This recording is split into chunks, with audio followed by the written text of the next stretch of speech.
মৃত্যুর পর আমাদের গন্তব্য কোথায়? মাটির নিচে অন্ধকার কবরের ভিতর, নাকি জ্বলন্ত চিতায় পুড়িয়ে ছাই?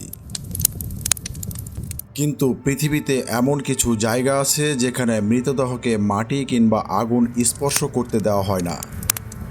কোথাও মৃতদেহকে ঝুলিয়ে রাখা হয় খাড়া পাহাড়ের গায়ে, আবার কোথাও উন্মুক্ত আকাশের নিচে রেখে আসা হয় ক্ষুধার্ত শকুনদের খাবারের জন্য। কেন এই অদ্ভুত এবং ভয়ঙ্কর প্রথা? কেন তারা বিশ্বাস করে মাটির নিচের চেয়ে উপরে মৃতদেহ বেশি সুরক্ষিত? কেন এই অদ্ভুত নিষ্ঠুরতা? নাকি এর পিছনে লুকিয়ে আছে কোনো গভীর ধর্মীয় বিশ্বাস? আজ ধূলিপদের এই বিশেষ পর্বে আমরা এমন 5টি কবরের রহস্য উন্মোচন করব। তার মধ্যে 5 নম্বর কবরটি এতটাই অবাক করার মতো যে দেখলে আপনি বিশ্বাস করতে পারবেন না। ভিডিওটি শেষ পর্যন্ত দেখার অনুরোধ রইল। বন্ধুদের কাছে ছোট্ট অনুরোধ, নতুন হলে অবশ্যই আমাদের ধূলিপদ চ্যানেলটি সাবস্ক্রাইব করে বেল আইকনটি চেপে দিন। সাগাদা। আমাদের যাত্রা শুরু হচ্ছে ফিলিপাইনের সাগাদা অঞ্চল থেকে। এখানকার ইগোরোড উপজাতির মানুষেরা বিশ্বাস করে মানুষের আত্মা মৃত্যুর পর স্বর্গের দিকে যেতে চায়। তাই তারা মৃতদেহকে মাটির নিচে চাপা না দিয়ে খাড়া পাহাড়ের গায়ে কফিনে ঝুলিয়ে রাখে। এখানকার কফিনগুলো আকারে স্বাভাবিকের চেয়ে অনেক ছোট। এই কফিনগুলোতে যখন মৃতদেহ ঢোকানো হয় তখন মড়মড় করে হাড় ভাঙার শব্দ পর্যন্ত পাওয়া যায়। কিন্তু কেন জানেন? কারণ তারা মৃতদেহকে মায়ের গর্ভের শিশুর মতো ফিটল পজিশনে মুড়িয়ে কফিনে রাখে। তাদের বিশ্বাস, মানুষ যেভাবে পৃথিবীতে এসেছিল বিদায়টাও হতে হবে ঠিক সেভাবেই। পাহাড়ের 100 ফুট উঁচুতে এই ঝুলন্ত কফিনগুলো কয়েকশো বছরের পুরনো, যা আজও পচে গলে নষ্ট হয়নি। এখানকার উপজাতি মানুষেরা বিশ্বাস করে যে কফিন যত উঁচুতে রাখা হবে মৃত ব্যক্তির আত্মা তত দ্রুত স্বর্গে পৌঁছাতে পারবে। তাদের কাছে পাহাড় হলো পৃথিবীর সবচেয়ে উঁচু স্থান, যা পরকালের জগতের খুব কাছাকাছি। টোরাজা। ইন্দোনেশিয়ার সুলেসি দ্বীপে টোরাজা মানুষের কাছে মৃত্যু মানে বিদায় নয়।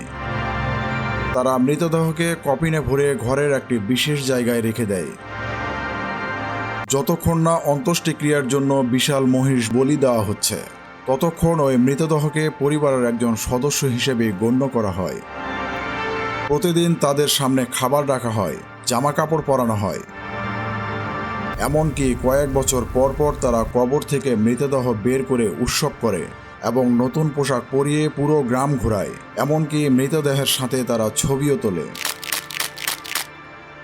এই প্রথাটি দেখতে ভয়ঙ্কর হলেও তাদের কাছে এটি গভীর ভালোবাসার প্রতীক। Tower of silence. প্রাচীন পারস্যের জরাথুস্ট্রীয় ধর্মাবলম্বীরা বিশ্বাস করত মাটি, আগুন এবং জল অত্যন্ত পবিত্র। তাই পচনশীল মৃতদেহ কবর দিয়ে বা পুড়িয়ে তারা এই পবিত্র উপাদানগুলোকে অপবিত্র করতে চাইত না। তারা মৃতদেহকে শহরের বাইরে একটি উঁচু পাথরের মিনারে রেখে আসত, যার নাম দাখমা বা টাওয়ার অফ সাইলেন্স। সেখানে প্রখর রোদে দেহটি শুকাতো এবং কয়েক ঘন্টার মধ্যে শকুনেরা সেই মাংস খেয়ে হাড়গুলো পরিষ্কার করে ফেলত। পরে সেই শুকনো হাড়গুলো মিনারের মাঝখানে কূপে ফেলে দেওয়া হতো। এটি শুনলে শরীর শিউরে ওঠে, কিন্তু তাদের কাছে এটি ছিল প্রকৃতির সাথে মিলে যাওয়ার সবচেয়ে বিশুদ্ধ উপায়। Sky burial.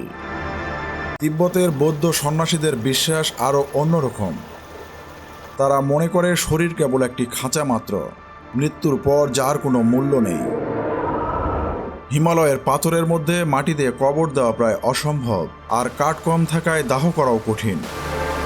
তাই তারা স্কাই বুরিয়াল পালন করে।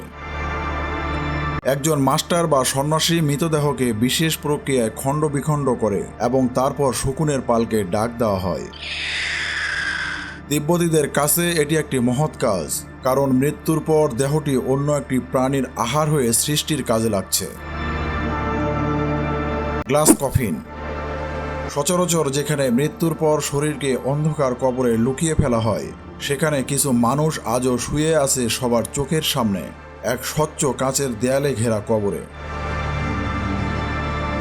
বিশেষ করে রাশিয়া, চীন এবং ভিয়েতনামের মতো দেশে তাদের মহান নেতাদের দেহ মমি করে কাচের কবরে রাখা হয়েছে। এর পিছনে কোনো ধর্মীয় বিশ্বাস নয়, বরং কাজ করেছে রাজনৈতিক অমরত্বের আকাঙ্ক্ষা।